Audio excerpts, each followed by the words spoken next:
good morning, everybody. Welcome to Aquarius Rising Australia. Focus on Australia this morning. I'm so happy to be back with a beautiful Gabby Chung, who I haven't seen for 3 weeks. Little global gallivanter has been on the move. Good. I've been off for the past week. So it's really great to be back again and to welcome with us today Doug McIntyre, who's another Australian SRA overcomer. I say overcomer, you can say survivor, I Yeah. prefer the word overcomer. Um, and with yet more horror stories and at the end of it all, a success story when we're looking at Doug um, with us here, sharing your story. So grateful as always. And as always, I've got to say, I'm in awe of you Australian men because Thank out of you. everyone, the Australian men are absolutely setting the trend to speak about these horrors. And I know, I mean, I understand as a woman, I mean, as women, it's easier for us to speak and share. There's no doubt about that. How difficult it is just as a woman as well. But especially for men, coming out and breaking that mold that there's something that you need to be ashamed of or feel bad about or whatever. It's just incredible to see you guys stepping out. And I want to just say thank you, Doug, and welcome. It's And a really pleasure. grateful Yeah. to have you guys here. Yeah. Yeah. Over to you Thanks, Shan. guys. Yeah, thanks, Chantelle. But yeah, I mean, I've met a lot of men who, not so many that have been ritually abused, but a lot who've been sexually abused. And often the comments we get is, well, didn't you enjoy it? And, Mm. it's just a lot of us Awful. have gone through horrendous stuff and it impacts us just as much as women. So it's something that I Absolutely. think really needs to be talked about because you know, how it's impacted my life has been horrific, and I'm still dealing with the consequences of it, as a lot of men are, but a lot of them suffer in silence. So it's really good to sort of talk about this and say it's okay to talk about it. It's important to talk about it, and it's healthy to talk about it. I I love love it. that. Absolutely. Yeah, Yeah. it's just breaking down the taboo, isn't it? Just dragging everything out that we've been told we're not allowed to talk about and making it, normalizing it. It's completely normal for us to talk about the truth and about abuse, and that's how we heal. So it's so amazing to Yeah. have you, Duck, as a brave Aussie male leading the way for the world. Yeah, Well, absolutely. the more we speak up, the better. And there's a lot of us Yeah. out there. So I think the more we speak up, the more we see it's an endemic problem. It's just not an isolated case or cases, but it's happening everywhere, and we've really got to stop it. And the way that we stop it is to speak up and make it known.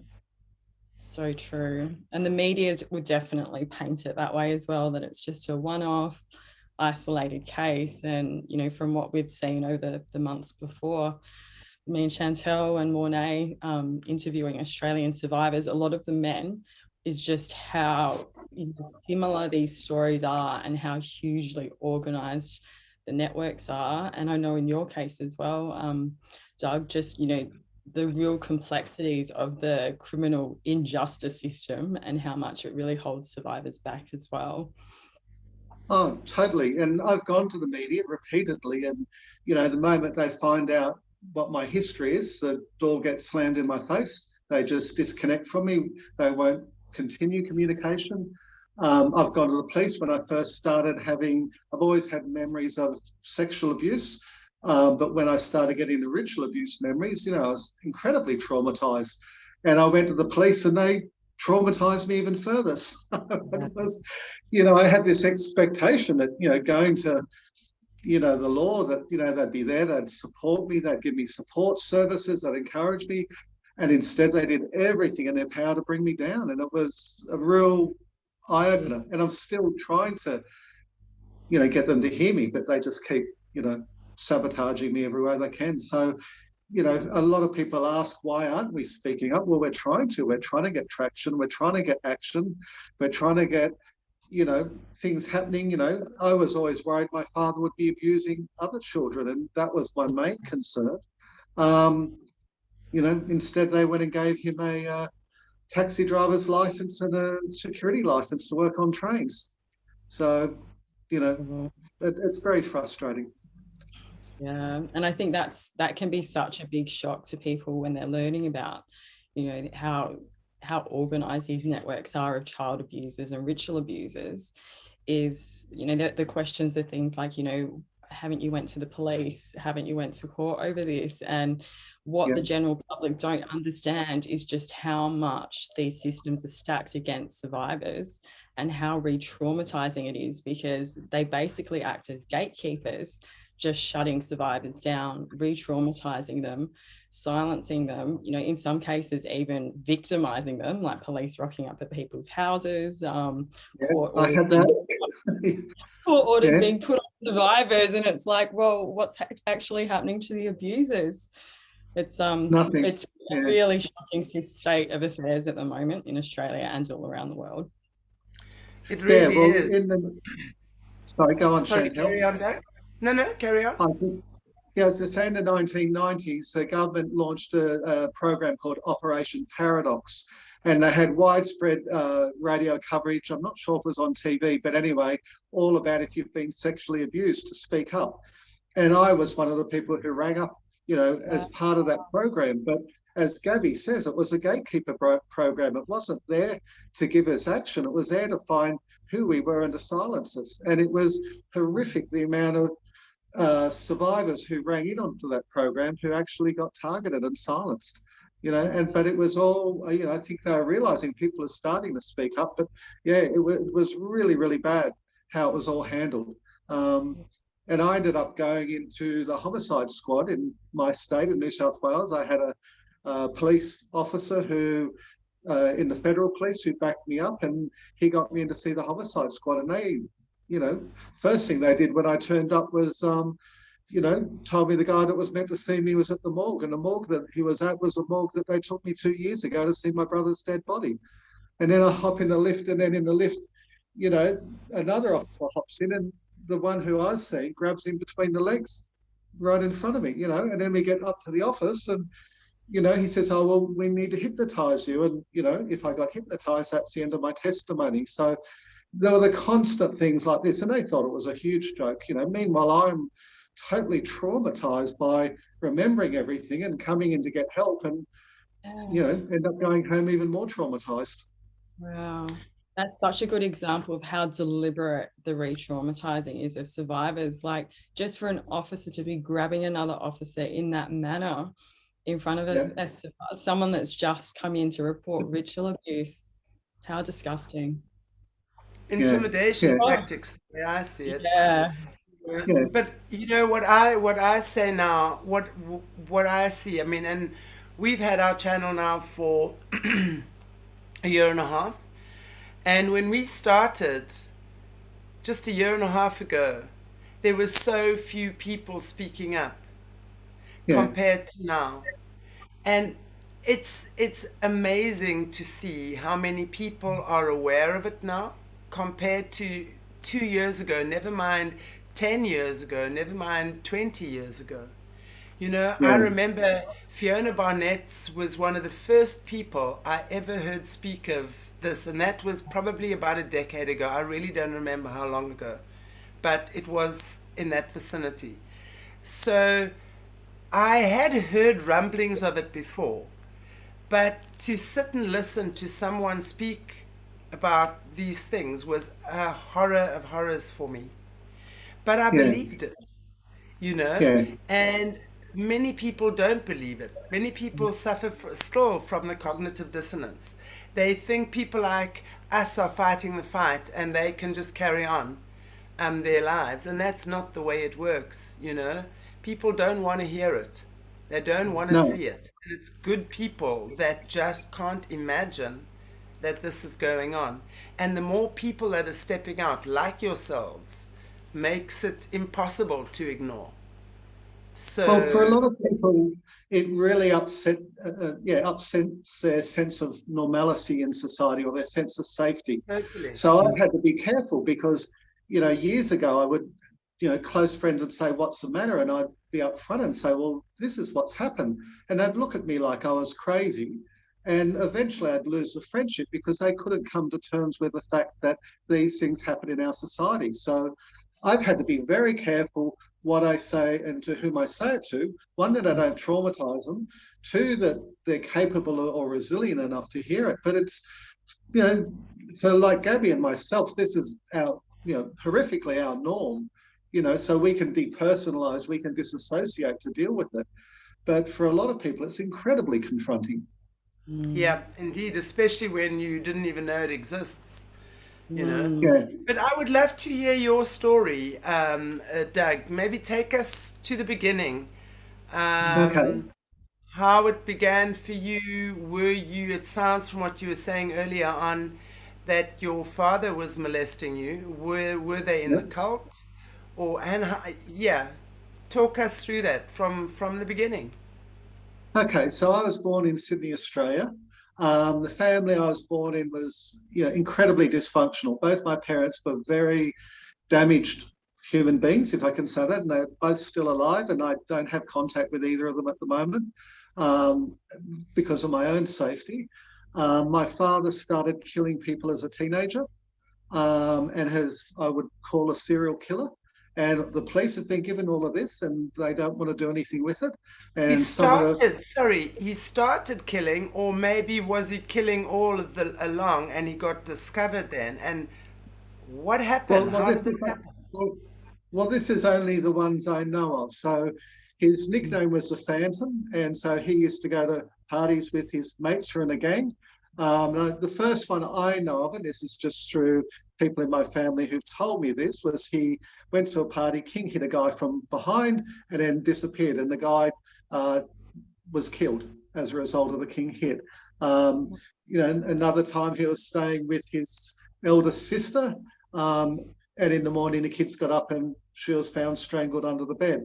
You know, another time, what was the other one? You know, another time, you know, there was a workmate of his whose wife was killed, and again, it's likely Dad did it, but the you know, the husband got blamed even though the wife said he didn't do it. So there's this whole string of things like that that, you know, I've always known about, as well as my own stuff. So the family I grew up in was incredibly brutal. As kids, my older brother and I, in particular, we were never touched, we were never hugged, we were never loved. I, in particular, was excluded. And from a fairly young age, my father used to rape me. So my father had what would you say, he didn't have any control mechanisms over his life. So everything and anyone was gained for his pleasure. He had no filters, and that was sort of life. For me, growing up in that, the way I learned to deal with it was to disassociate. And so when he'd hop into bed and start doing things, I'd instantly disassociate. I'd wake up in the morning, he'd be gone, I'd go to school as though nothing had happened because I couldn't, it was too traumatic for me. So they were the things that I remembered, as well as the brutality. You know, we were just, you know, one day I lost it with Dad and told him to F off because he was being so cruel. So he picked up a brick and just threw it straight in my face. And I ducked just in time and then ran under the house while he chased me. He tried to hose me out. So this was my normal childhood. It was just brutal. If I misbehaved, I'd get, you know, whipped so hard I couldn't even stand up. And at the same time, I was excluded. So I was in this family who never really accepted me or showed me any love. And so by the time I was 18, I'd had enough and I got out. And thankfully, I had a good mind. So I excelled at school without even trying. You know, had lots of friends at school, but there was still a lot of issues. I had a lot of trauma and anxiety that I was carrying with me. I couldn't be in groups. I couldn't be the focus of attention. I could only do one-on-one with other people, and I'd have periods where I wouldn't talk, or you know, the trauma would impact me. And like a lot of other survivors, we, you know, during, you know, up until our 20s, we normally block it all out. In my 20s, I was putting myself through uni. I became aware that there were serious things wrong with me. I was living with my brother and he got murdered, and then I got hauled off to the morgue to identify his body. And I was told this spin story about what happened, which never added up. Yes. And at the same time, I was excluded. So I was in this family who It's a crazy life. And so by the time I got to my 30s, I'd got married and started having kids. And with my second child, I couldn't look at her. When she was born, every time I looked at her, I had these overwhelming senses of death that just totally consumed me. And then all the memories of the ritual abuse came back, and being involved in ceremonies where my father and his mate forced me to partake in the murder of other children. And so that's when all the ritual abuse stuff came back. And then it goes on from there. And that was when I put myself in therapy. I realized I was highly dissociative. And when I realized that, I felt like I'd gone insane, because I'd spent all my life up until that point of keeping all my parts separate, so I didn't have to deal with the trauma. And then it was, the floodgates started opening. And since then, it's been a process of working through a huge amount of modalities to bring healing to myself and to, try and live a normal life, which for the most part, I have, but it's, as Gabbi would know, we suffer incredibly, but, we're quite resilient as well. Definitely. Wow, Doug, so much. Like, it just makes me feel how unsafe it was for you growing up as a child in every sense. And I know we spoke about, like, your father was really dangerous, but your mother wasn't much of a support for you either. So, you were really stuck in this very, very difficult situation. Yeah, well, I ended up becoming quite spiritual as a result. My family were very, very anti-God, and so I sort of became a Christian back then, and that really helped me. I don't know whether I'd say I'm still one in the traditional sense of the word, but I developed a very powerful spiritual relationship with Source, and that's sort of what got me through a lot of it, because I had no one else really. My mother was the same. She would bash me to a pulp, and I'd turn up at school completely bashed, and then all the kids would make fun of me, which I didn't care about. That was the least of my worries. But thankfully, I had different teachers at school who would take me into the office and look after me. But back then, it was, you don't get involved in other people's business. So, I mean, the whole street would have heard my mother's screams and things like that, at home, because meal times were normally nightmares. Birthdays and Christmases were the worst. If we didn't eat our meals, we'd have our faces pushed in boiling food. It was just, I'm telling you a tiny little bit, but it was just a brutal, brutal childhood. And was your mum also involved in the cult? Because what you're saying, what I'm hearing you say is, obviously with your memories surfacing, you recalled memories of your dad actually taking you to the SRA rituals and being involved in child sacrifice and stuff like that. Was your mum involved as well, or was she more living the cover? My intuitive, she was involved. I'm starting to have memories come back with her. She was just as bad as my father to me. So they brought me up like they bring up cult children, in the sense of what they try and do is to,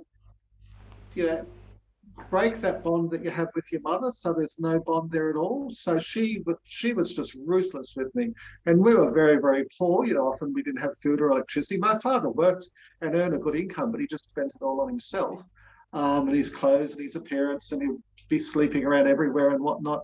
But my mother was just as brutal, and she tried to convinced me that I was insane when I was a teenager, and she eventually hauled me off to a psychologist. And I just said to the psychologist, I said, look, I'm the scapegoat for the whole family, and he turned around and said, well, Mrs. McIntyre, I've listened to both of you and you're the problem. And that was, things like that gave me hope during it all. But yeah, even now, she's still, that's why I've had to cut contact, and this is the third time I've had to do it, because it's a constant undermining. I mean, when I look at both my parents, they're both mind controlled. They're both highly damaged people as well. But it's, as a child, it's trying to navigate your way through that. And, when you go through what we go through, we desperately crave that love. We want to be loved by our parents. But being cult children, you're not allowed to be loved, create a deficit in you, so that when you're put into the cults, they try and make you as inhuman as they are. They want you to be like an animal. And I never wanted that. it's all about the programming. It's to try and break you and to give up hope and to believe that, you're a monster. And they constantly tell you that, it was like when I had the memories of that little girl, being sacrificed, they held my hand on the knife while they did it. And then they told me it was her fault. My fault. So they're constantly trying to program you that you're to blame for all these things. So if you take that guilt on, or that shame or whatever, then that's what starts to destroy you. So thankfully, through the powers that be, the angels or whatever, I was strong enough to resist that. Amazing. Wow. You definitely had angels watching over you through that period in your life. You can just feel for you to navigate through as a young boy through such a dangerous situation and still be doing so well at school and, connecting with friends. You can just see that you had that spiritual connection very, very young. Well, if I didn't have it, I probably wouldn't be here. Yeah. I agree. It was definitely a saving grace. Yeah. Doug, how did you get out? At what point did they stop the abuse with you? And I mean, I understand that you only started getting the memories later on, but at some point, how did you get out? Well, my parents got divorced when I was, I think, about 16. I mean, Dad was only there intermittently. He just turned up when he wanted a roof or whatever over his head or things like that. So when he was there, it was a nightmare. When he wasn't there for me, it was a nightmare as well with my mother. So as soon as I finished school, I knew from the age of about 12 that I wanted to go to uni. So I've always been very clear on what I need to achieve, and I've always had precognition, knowledge of the future. So as soon as I got through school, I'd applied to uni, I got into uni, and I left home straight away. And as I said, I ended up living with my brother. That was in my second or third year of uni, but then he got killed, which then was really, really traumatic. I was in class at uni, got called down to the principal's office and hauled off to the morgue. So it was, it was just this process where I felt like I got shattered over and over again. So I just got very good at putting myself back together. The abuse is still going on. I don't have contact with my father. I haven't for about 40 years now, but my mother's followed me to where I live and just constantly has tried to undermine and do different things. And so I've had to cut her and my siblings off because I've got to a point in my healing and my guides have said to me, enough's enough, it's time to move on. But it's just been constant, even during, my adult years. I ended up getting divorced after all the trauma started coming up because that affected all other areas of my life. Then my body started shutting down, so I started getting all my internal organs started hemorrhaging, and then my heart and lungs started shutting down, and then it was chronic fatigue, and and that took me 10 to 15 years to get back to health in that. But even during all of that, I got no help from my family. My mother would ridicule me. She was tell me I was making it up, So it was I just had to toughen up and get through it, and then deal with the police, deal with, all these other things. I started a blog as well, which, started raising awareness on, the New World Order. So then the government started targeting me. So it was just, I was just one battle after another. So I just got the point. I thought I've just got to be a warrior and stop being a victim. It's made you a warrior, that's for sure. And it's such a common theme that you were talking about there, Doug, about people from families of hearing back in your life and just trying to reintroduce that guilt and that shame onto survivors to silence them, to shut them down, to slow them down. And I think it's so beautiful that you've been able to create those strong boundaries around you, create your healing space and stick to that. And that's so important for every survivor, is just to, they may not be abusing you physically or sexually or ritually anymore, but if they're abusing, your right to have a voice at this time because of their own guilt and shame that they're projecting, definitely it's time to cut them loose, at least for a while. Yeah, but it goes even deeper than that. It's with the disassociation and the forced compartmentalization of your personality that they do as part of the cult. Then you've got to deal with, they may be away from you, but then you have parts in your own dissociative framework. That's your mother, that's your father, that's your perpetrators and things like that. So then it's, you then, got to work through that. So the thing I think as survivors, we've got to have a really good relationship with ourselves, because we're fragmented by fear. Because I might feel okay, and my father I might not have seen for 40 years, but I might have a part of my dissociation that's my father, and so that keeps mind controlling me into certain behaviours that are destructive for me, which might, affect my self-esteem or stop me from being successful or things like that. So, then through all this, it's that process of working through loving yourself and then reintegrating yourself. And that's, for me, that's been, wow, I'm still on that process and undoing the mind control, but it's that's where it really, really makes a difference. Amazing. I love listening to you, because it really, it's hard to find the words right now, but what I'm saying, what I'm, as I listen to you, it gives me such a deep understanding of, I like to look at things in layers. I'm very much a layered thinking person. So on the surface, I'm seeing an amazing man who's fought some incredible battles to get to where you are at this point in time in your life, faced hell, literally, come through hell, on every level, physically as well, dealing with health issues as a result of what you've experienced as a child, and no doubt in your adulthood as well. But I also see the depth of your spirit. And I always love listening to people like you speak, because, and especially those of you, well, I can't say especially, everyone is different, but you've come through this, and here you are in this position where you are using your pain and you are transmuting that into wisdom and understanding and compassion and love and forgiveness. And that is what the world needs right now.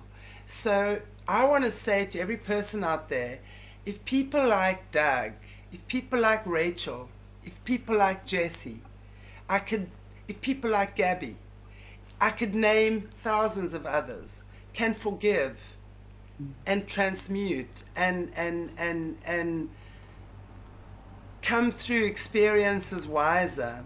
You guys are such an amazing example for the rest of us. We've got so much to learn from you, really. It's beautiful to see. And I felt I wanted to say that.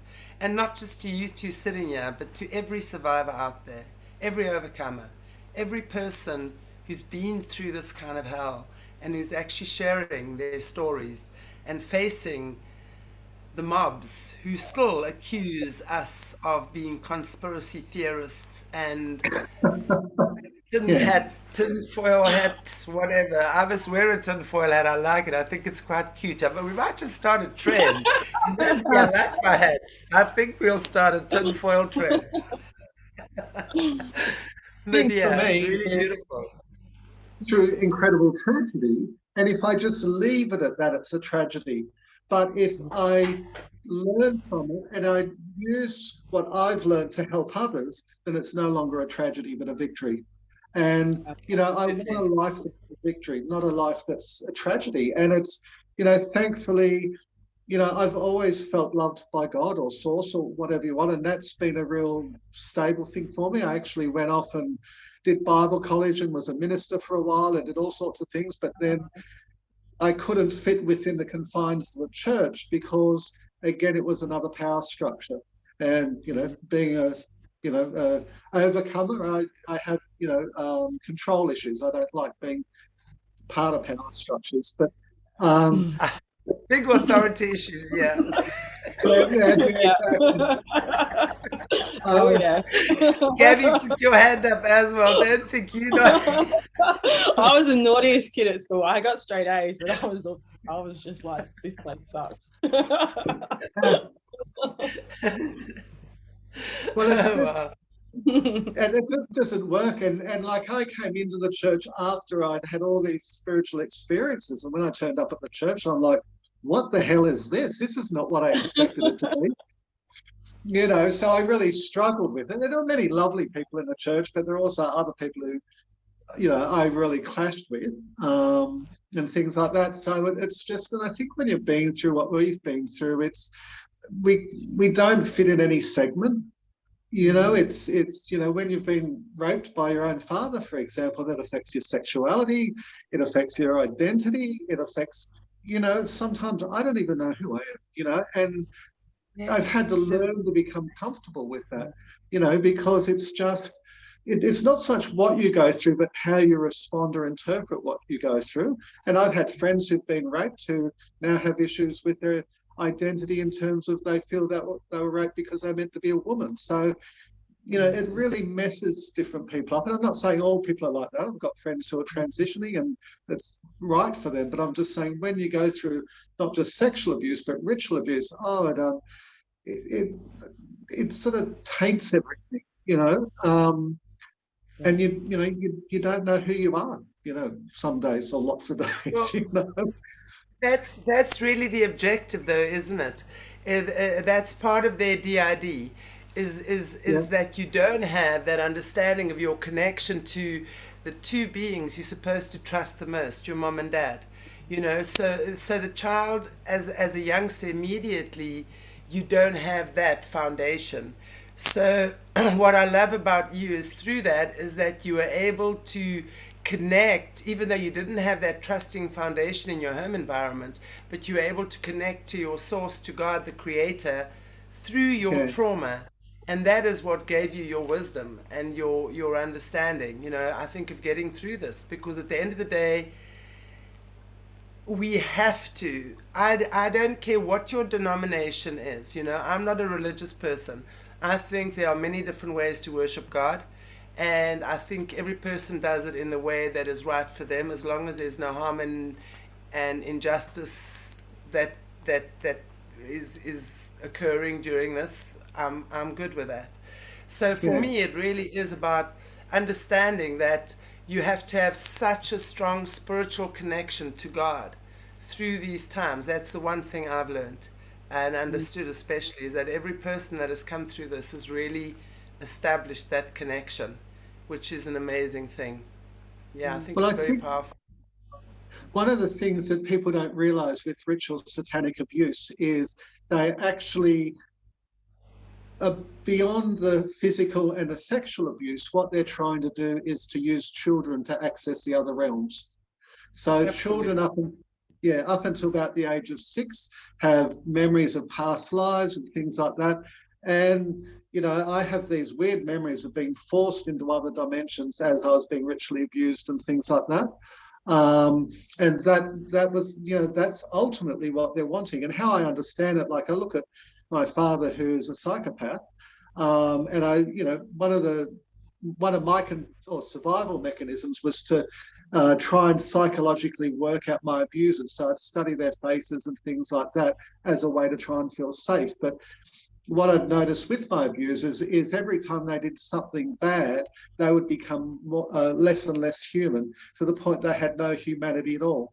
And because they have no humanity, they've got to try and fill it up with something. So it'll be sex, or it'll be violence, or it'll be possessions, or things like that.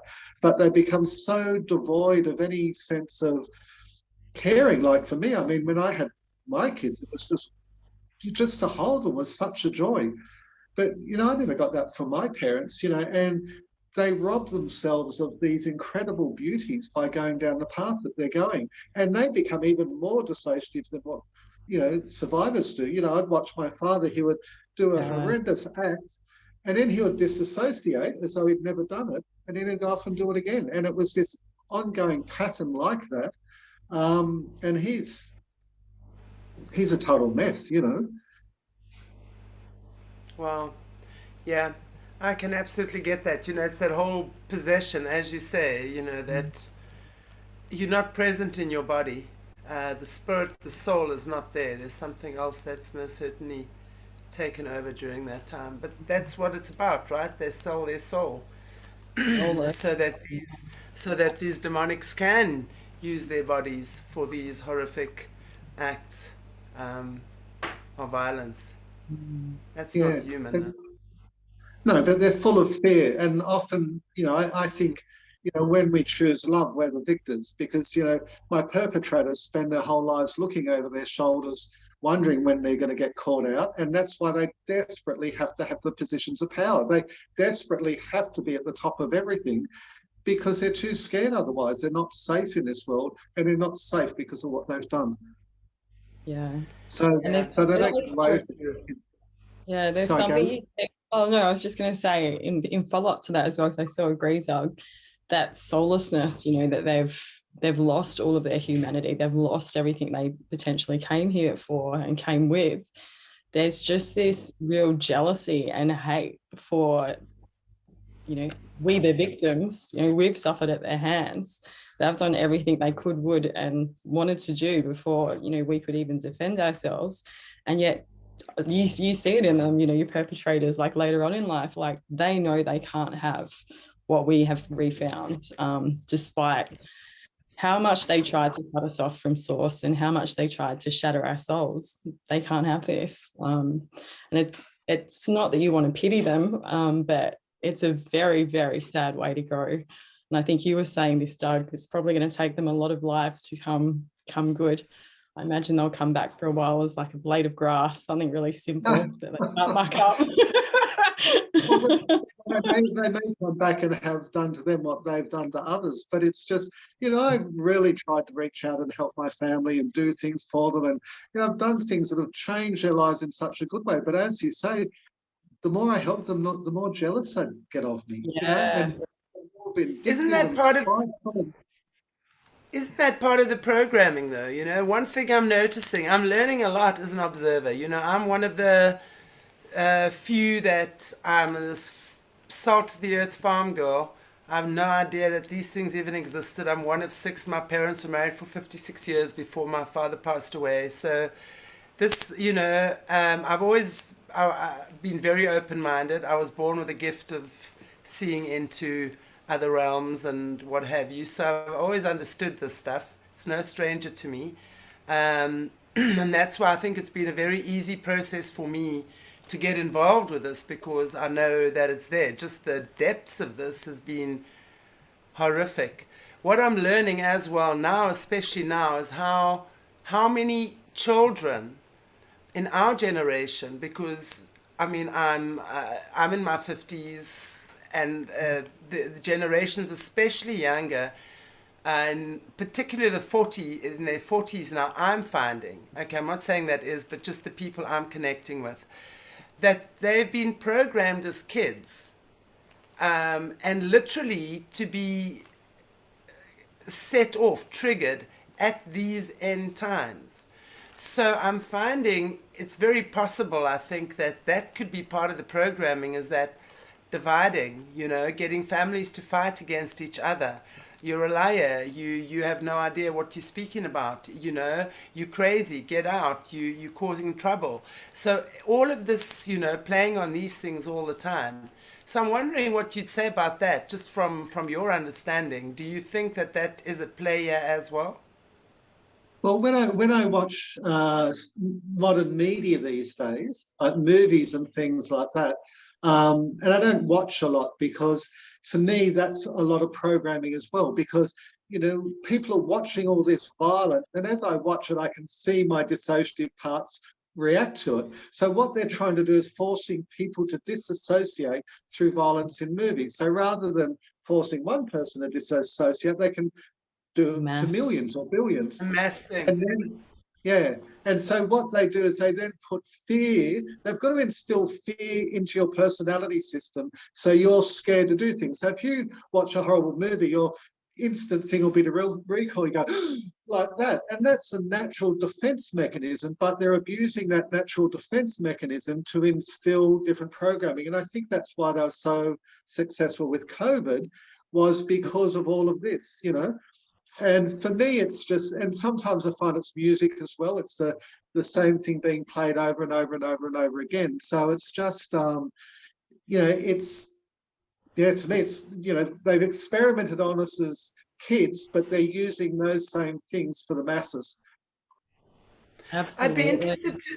I'd be interested to know what Do you know what specifically you were programmed for?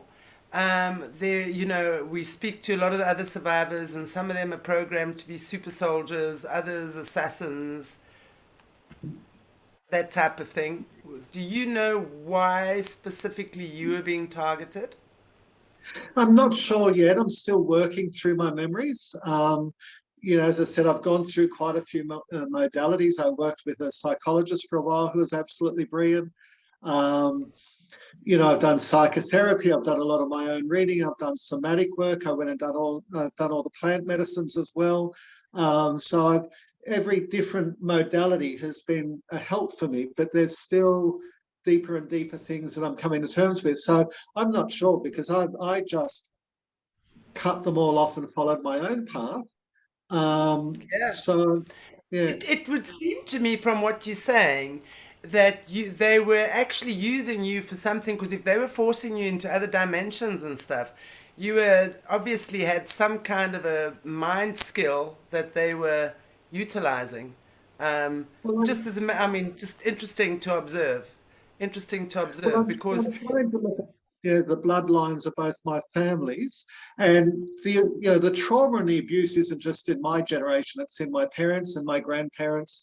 And I've been trying to go back, but both sides of my family were very psychic, um, and so yeah, that's it. yeah, That's what We they know wanted you for, your spiritual gifts. that's the Absolutely. yeah. Yeah, wow. so for me, because my body was never safe. I've had to learn to find safety back in my body, which I'm currently working with a therapist to do that. But most of my life, I've lived outside of my body, so the spiritual realms have always been, just like Mm. that. You know. Yeah, And now it's just yeah. rounding all those layers back into your body. Isn't that an amazing journey? Oh, well, it's feeling your body. I mean, again, Yeah. a couple of weeks ago, I just lay on my bed for 2 hours going, oh, this bed feels so good. because Wow. That is the most healing thing you could ever give yourself. As a healer, I tell that's the moment, and honestly, my students who are watching will know this.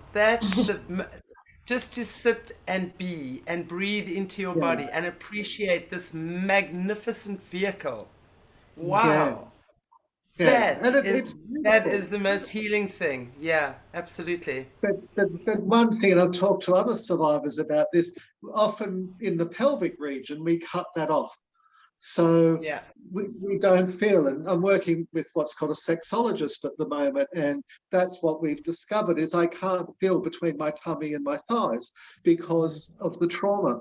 On my I'm arms, not I've always, surprised. Wow. I'm not yeah, surprised. Good grief. The body keeps the score. And I mean, as a healer, I know every cell in your body holds that memory.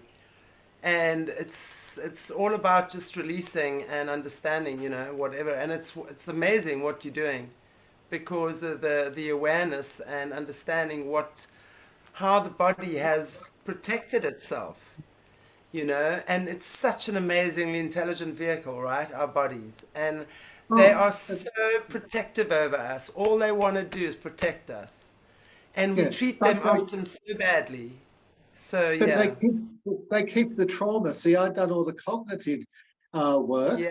but my body was still dying and doing all sorts of things and skin issues and now I'm realizing that it's all the somatic work I've got to do, and I've got to get all the trauma out of the cells of my body because it has its own memory. Yeah.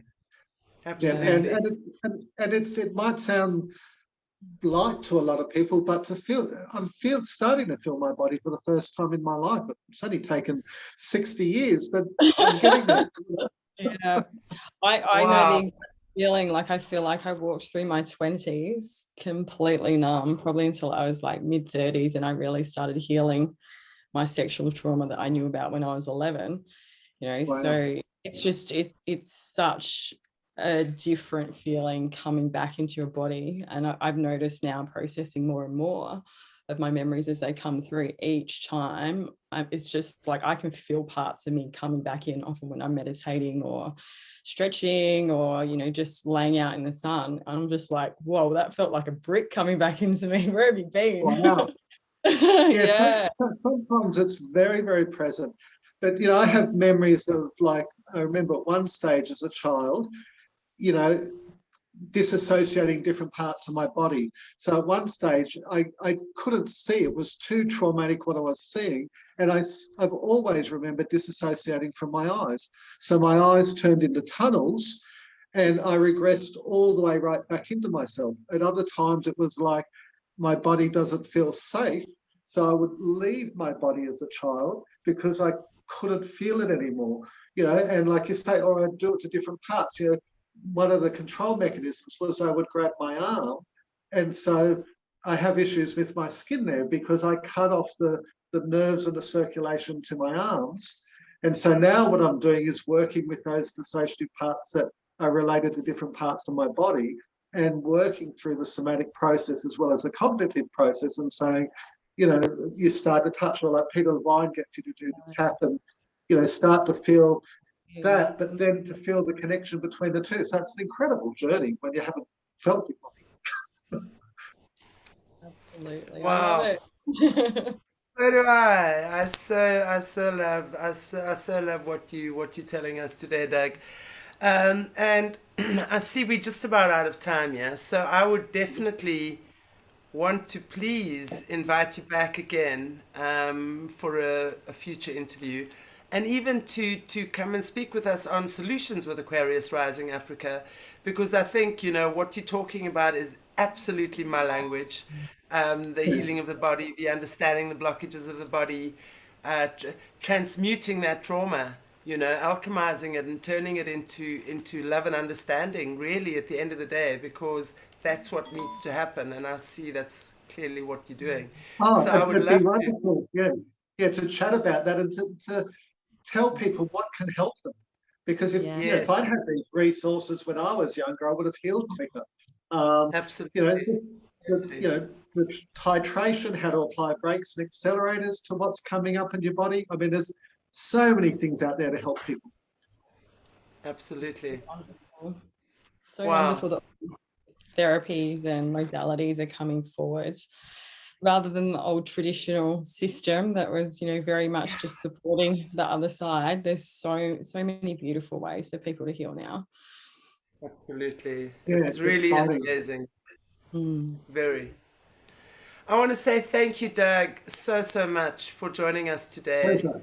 Yeah. And sharing your story. As I said, I'm definitely planning to have you back in the future for more interviews, inviting you back onto the Solutions channel. We'll discuss with Gabs afterwards and we'll set up some times and stuff, because I would love for you to share with our viewers your journey, your healing, after Yeah, you've well, started even listening. for all of us to talk about, you have a lot of knowledge on modalities as well. I mean, it'd be great to do more of a round table and, really sort of Yes, say, well, these are absolutely. the things that can help you. I mean, there's things people can do just lying in their room that will help them with trauma. Yeah. Absolutely. I have to tell you, one thing I did this morning, when I was in the shower, and it's cold here at the moment, okay, and you can hear I've had hectic dental work done last week, so they put me on incredibly strong antibiotics, which I hadn't been on for 12 years. I was out. These things gave me a hiding. I'm not even going to lie. I had the hiding of my life from these pills. For 2 days, I could not hardly move. But anyway, I understood. So this morning while I was in the shower, this voice just says to me, "You got to make that water freezing, babe." And in that moment, I said, "Okay." So I had a freezing cold shower this morning. Guys, I cannot tell you how amazing I feel. It's the middle of Yeah. winter here. Within But seconds, my mood changed. Within it's seconds. Everything. cold therapy is very good That's for you. what I do. Yes. We were actually talking about it on I do chats with Bryce Watson on from Esoteric Atlanta, and we were talking about the cryotherapy a couple of weeks ago, the ice therapy, the water Oh, therapy, cold. yeah. It is amazing.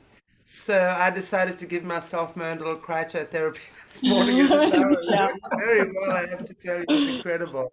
So Cold that in water. itself Just having a cold shower. After a hot shower, just turn it on cold for a minute, half a minute. So It's good. a life changer. Honestly, Yeah. it is. So that in itself can change your mood. And when your mood changes, your day changes. It's amazing. Yeah. So little things like that. So that's my useless information. Hey, Australia, I hope you love that. I love it. Anyway, wow. Doug, is there anything you would like to just maybe say to us in closing? Yeah, I'd like to say to people out there who are struggling and who, you know, are too scared to look back and things like that is that, you know, and they want to leave the past in the past, is that when you leave it in the past, you just carry it with you. And it's, you know, it's good to get the strength and the resilience, even gently, just to slowly deal with things. Because when I was in my 20s, it was like dragging a ball and chain around that was the size of a room. You know, that was the emotion that I had, the anxiety, the trauma. And now I feel like I can fly. I know I've got more to deal with, but it just makes life so much easier when you start to deal with things. So true. Absolutely. So true. Gabs, what are your wisdom, your parting words of wisdom for us today? I just wanted to say thank you, Doug. I think you're such an incredible survivor. Every Thanks, survivor is Gabby. incredible. I love your wisdom and your spirituality and just what you bring forward and your mission, for victory to turn your biggest pain into this beautiful gift for all of humanity. And I think it's so beautiful to see men being vulnerable and, both men and women survivors being vulnerable about, these horrific things they've been through is really creating this beautiful space for people to come forward that's so healing for individuals and our collective. And, like what you said before about, some days you don't know yourself. I just think everyone is at that point at this time. And so many people don't stop and just sit in that, marinate in that, feel the power of that space to choose who you want to be, really feel into who you are. And, so many people are so quick to, accept what society offers as, success or, the latest programming or what's on the media. And some of the coolest and just most wise sages that I know on this planet have spent a hell of a long time thinking about, who am I? Who am I not? Yeah. I think about that every day. And I'm I'm the not same. scared. I don't mind throwing stuff in and out. It's constantly changing. I don't want to be the same tomorrow as I was a year ago. So I think it's beautiful, your vulnerability, for all Thank survivors. So, you. Well, it's, I think it's just resilience. And, when you don't have other people to rely on, you learn to rely on yourself, sure, and source. So you just, you either get through it or you don't. yeah. And you Yeah. sure got through it. I'm getting through it. I'm still going, but I'm loving the journey. So that's good. Yeah. Start trusting the process, right? And then even the big the big humps get easier. You're like, okay, it'll be all right. It's starting to trust yourself and to believe in yourself. And I think my journey started when I decided to treat myself with love and understanding rather than criticism and anger. And it took a little while to do that, but that was a brilliant first step. Oh, absolutely. Absolutely. Absolutely. And that is the only first step. The Yeah. only first step, actually. Yeah. And I think if we all can just move into that place of treating ourselves with love and kindness, it starts with ourselves. When in the Eastern teachings, we talk about one of the principles of yoga is ahimsa, which is non-violence. So we understand that might translate into being a vegan or not hunting or whatever the case might be. But non-violence truly begins with the seeds we sow in our own mind. Things like I should have, I could have, why didn't I? If I only I had have. Those are seeds of violence, you see. Immediately when we say I should have done this, why didn't I? We are being violent towards ourselves by criticizing, judging, being a narcissist towards ourselves. And then we wonder why we attract narcissists into our lives. But that's a story for another day. The point is, when we get to the point of just saying, I'm here by the grace of God. Doesn't matter what I've done, where I've been. If I'm sitting on this couch today and I'm breathing and my heart is beating, I'm alive and I'm God's child. And I'm from God. And that's I it. am who I am. Yeah. Yeah. And we are created in the image of God. Let us never ever forget that. Even Lucifer is God's child. So, The naughty one. exactly. Anyway, guys and girls, thank you so much. Wonderful to have Australia back with us again today. And I'm going to see you again on Wednesday, right, Gabs? On our Solutions channel, right? We'll be back in full force with Australia again. So, very happy to be back on track. Love you guys as always. Mwah. God bless you all. Take good care of yourselves. And we shall see you very soon on the flip side. Okay, thank you, Chantelle. Thanks, Gabby.